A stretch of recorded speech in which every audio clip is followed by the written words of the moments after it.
Hello. In this video I will show you how to set up VPN on CUBOT P80 Pro.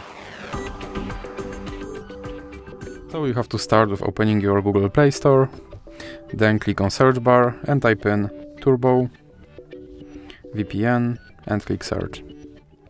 Now select this application and click install. Now you can click open and then click on agree and continue.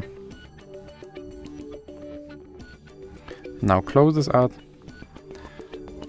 and then click allow and click consent. Now you can click on this button to start your VPN and then click OK. Now you can close this ad, and as you can see now I'm connected to VPN in Germany. So that's it for this video. If you liked it, please remember to leave like and subscribe.